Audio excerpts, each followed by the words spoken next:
हर हर महादेव प्रिय दर्शकों।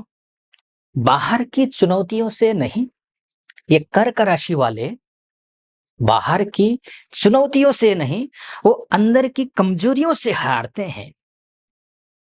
क्योंकि ये कमजोर होते हैं, इमोशनल होते हैं। ये इमोशनल होते हैं और इसके साथ में ये स्थिर स्वभाव के नहीं है। चर राशि है, जल तत्व की राशि है। जल्दी गुस्सा होना, जल्दी शांत होना और अस्थिर रहना और ओवर थिंकर हो जाना, यही कारण है। जरा सा ग्रह खराब हुए और ये भरभरा करके नीचे गिरे। जहां थोड़े से ग्रह अच्छे हुए और ऐसे सपोर्ट करने वाले थोड़े से लोग मिले ना, इनसे ज्यादा शिखर पर जल्दी पहुंचने वाले दूसरी राशि वाले भी नहीं होते हैं, इतना भी समझ लीजिए। लेकिन बात कर्क राशि वाले कैसे रहेंगे, इस विषय का पर नहीं है इस वीडियो में।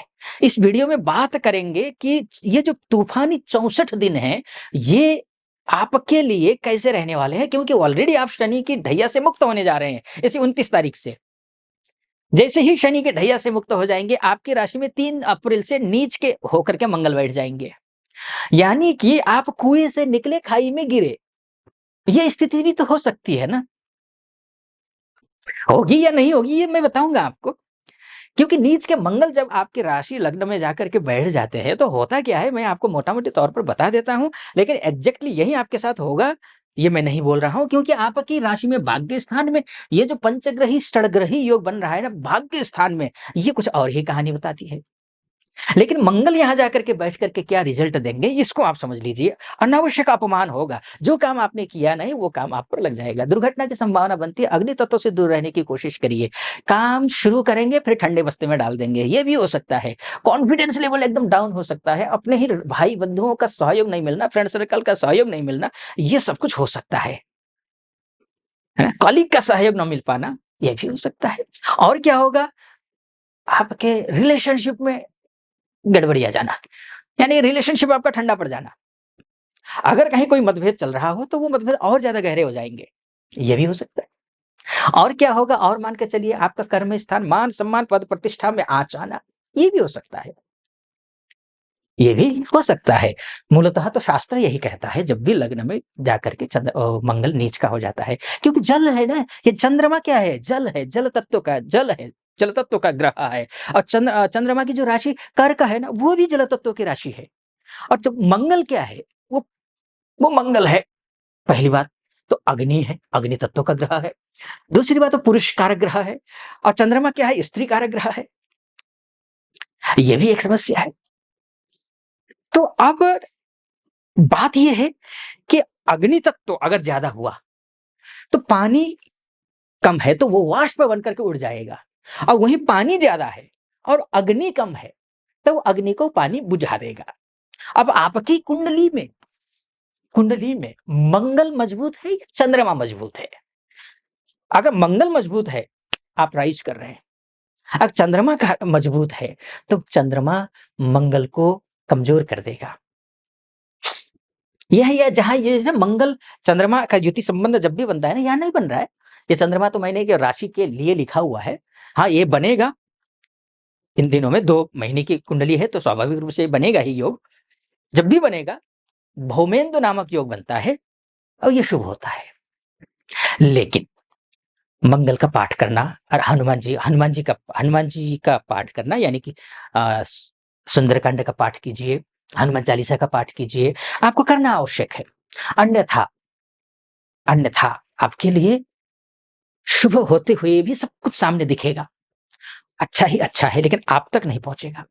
हनुमान चालीसा का पाठ करना है, हनुमान मंदिर जाकर के मंगलवार के दिन लाल आसन बिछा करके चमेली का तेल का एक मुखी दीपक जला करके 10 पाठ करना है हनुमान चालीसा का।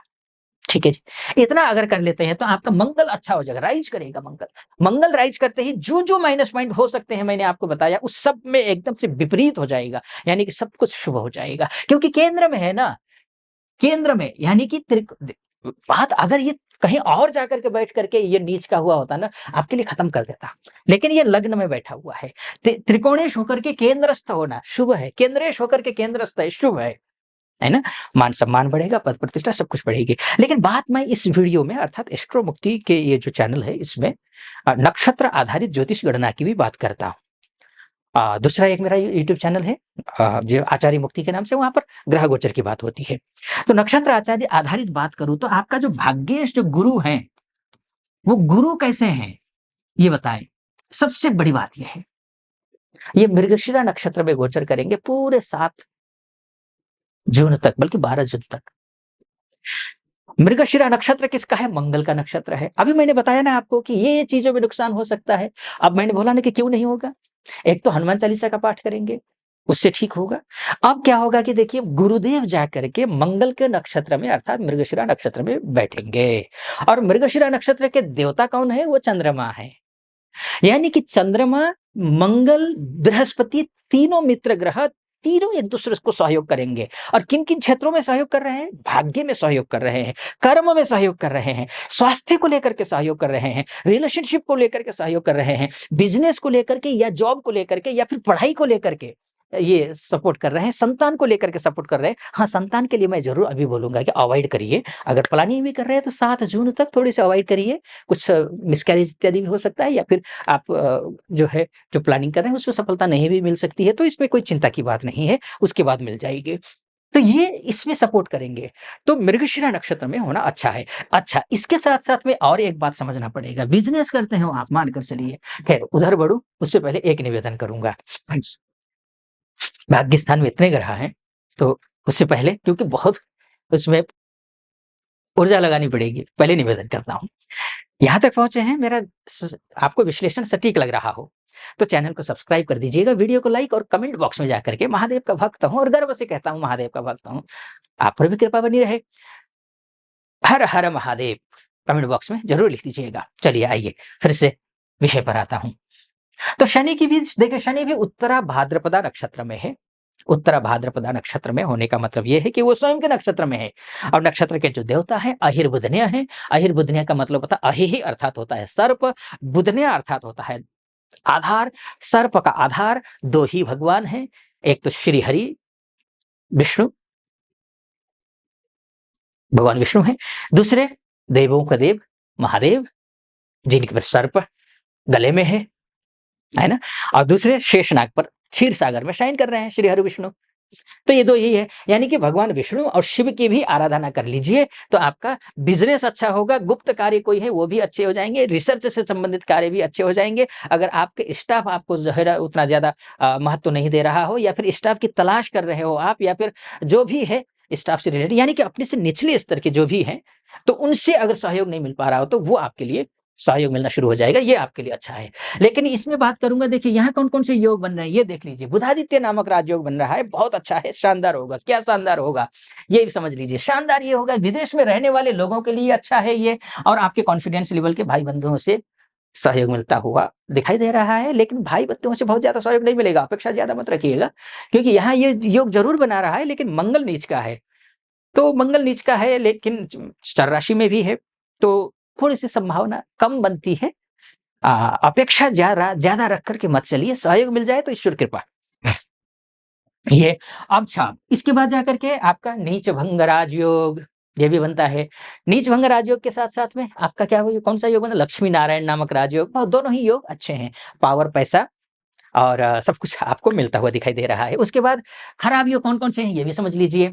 राहु शनि का पिशाच योग, प्रेत बाधा दोष इसके बनी रहा है, श्रापित दोष बन रहा है, और कौन-सा दोष बन रहा है? धूर्त योग, ये भी बन रहा है। भाग्यस्थान में 4 अशुभ योग बनना ठीक नहीं है। क्या करना है? श्रापित दोष, यानी किसी के साथ अगर आपने गलती की है, किसी को धोखा दिया है, किसी के साथ आपने नाइंसाफ़ी की है, तो आपको एहसास होना चाहिए और आप उनको बोल दीजिए, आगे बढ़िए, ठीक है? ये करिए, और अभी वर्तमान में भी किसी के साथ नाइंसाफ़ी ना करिए, ये भी आपको ध्यान रखना चाहिए। बस इतना करके चलिए, अच्छा है, अद्भुत। बहुत बढ़िया है, बहुत लंबा वीडियो हो जाएगा, विस्तार से कहना चाहूँगा तो पिछले 2-3 मिनट से मैंने बहुत फास्ट बोलने की कोशिश की क्योंकि समय ज़्यादा हो रहा था। खैर, ये मैंने मोटा-मोटी तौर पर आपको बताने की कोशिश की है। आप अपनी कुंडली दिखाना चाहते हैं, वास्तव में आपकी कुंडली ही आपका डीएनए है। आप अपनी कुंडली दिखाना चाहते हैं, महिला हो या पुरुष हो, विदेश में रहते हो या विदेश में रहते हो, तो नीचे नंबर है, उस नंबर पे कॉल कीजिए या फिर व्हाट्सएप कीजिए, अपॉइंटमेंट ले लीजिए। निर्धारित तिथि पर मैं स्वयं आपकी कुंडली का विस्तार से विश्लेषण करूँगा। आप खुश रहें, प्रसन्न रहें, महादेव की कृपा आप पर बनी रहे, ऐसी मेरी कामना। सटीक लगा हो, सब्सक्राइब, लाइक और कमेंट ज़रूर कर दीजिएगा। फिलहाल अनुमति चाहूँगा। हर हर महादेव।